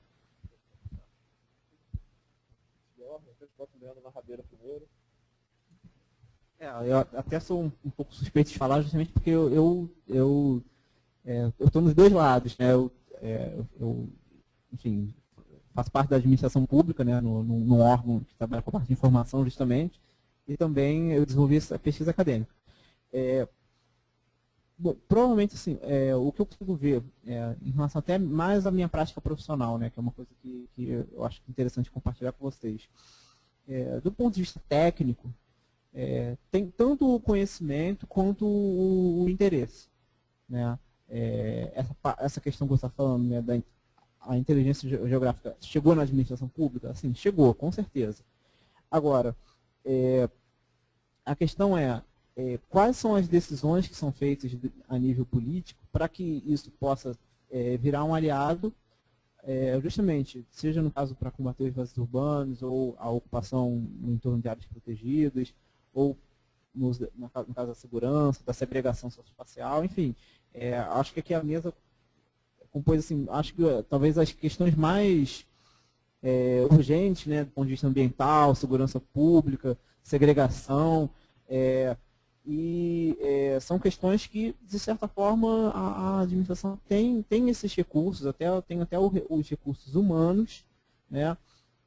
Mas eu acho que, mais por questões de dificuldades do ponto de vista político, a gente ainda não tem uma aplicação efetiva. Nesse caso especificamente, no meu caso especificamente, eu já estou tentando, desde o começo do ano, mais ou menos, que foi quando eu defendi o mestrado, eu estou tentando transformar essa minha proposta em uma política pública. E continuo tentando. Espero que em 2015 alguma coisa aconteça. E assim como a minha proposta, tem várias outras que foram apresentadas na mesa, e na universidade, na UERJ, na UF, na UFRJ, eu vejo assim, muitos casos de trabalho especificamente que podem ser apropriados pela gestão pública. A gente tem a Prefeitura do Rio em particular tem tentado alguns tipos de contato mais com o cidadão, de ver mais as demandas do cidadão. Agora, em relação à academia, eu acho que está precisando talvez de um estreitamento um pouco mais forte para que fique em mais evidência tudo isso que a gente vem estudando aqui na academia, né? E especificamente no caso do IPP, a gente já vem trabalhando há um tempo com a UERJ, né, com o Rui, com o Sapienza, de tentar uma aproximação mais forte com a academia, né? E eu imagino talvez que 2015 talvez reserve algumas boas surpresas para a gente, né? Que seria a ideia, justamente pegar toda essa riqueza que a gente tem aqui na academia e começar a virar projetos de políticas públicas para realmente melhorar o desenvolvimento da cidade. Eu vou tomar a liberdade para não me estender, eu vou responder a sua pergunta com uma outra pergunta. Inclusive utilizando uma situação do entorno do Parque da Pedra Branca. Por que é aceitável e é incentivado pela política não, pela propaganda do governo, você remover centenas de famílias em condições de renda baixa para instalar um aparato de lazer que não vai servir a essa família com esse perfil. Isso é aceitável, isso é incentivado, isso é vendido como algo positivo, de certa forma, tenta-se pelo menos vender como positivo, e em contrapartida é um grande esforço, um grande desafio quando você precisa remover, ou precisaria remover, algumas poucas dezenas de famílias que estão num condomínio de classe de renda média alta, numa área que deveria ser APP, nas margens de uma lagoa, por exemplo. Eu acho que essa reflexão, eu acho que vai levar você, provavelmente, à resposta que você quer a sua pergunta. Bom, boa tarde. No meu caso, no caso específico desse trabalho que eu fiz para a minha dissertação com relação à segurança pública, foi o que eu falei ao final. Eu fiz o inverso, eu trouxe o que já é feito no Instituto de Segurança Pública, que é utilizado pelos batalhões, para o meio acadêmico. Porém, uma resposta para a pergunta, além de nível político, no caso da segurança pública, é o nível de aparição ou aparecimento, não sei o que seria nesse caso, nos jornais. Pela minha experiência trabalhando em segurança pública, eu posso te afirmar que os homicídios há 20 anos acontecem no mesmo lugar. E, na verdade, o que sai nos jornais é quando aumenta o homicídio na URCA de 1 para 2, em que falam que houve um aumento de 100%.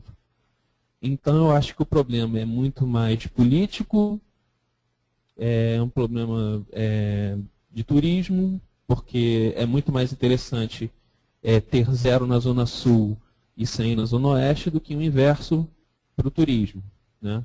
É um problema de visão dos gestores, tá? Seja na área de segurança, na área de saúde, na área de educação, principalmente, que eu acho que também é muito problemático, e transportes, enfim. A resposta para a pergunta é simples, é um problema político. Há diversos estudos em todas essas áreas que eu citei, mas talvez a implementação de alguns não seja, como é que é? Não seria viável. Viável ele é, mas não seria interessante a nível de aparição nos jornais.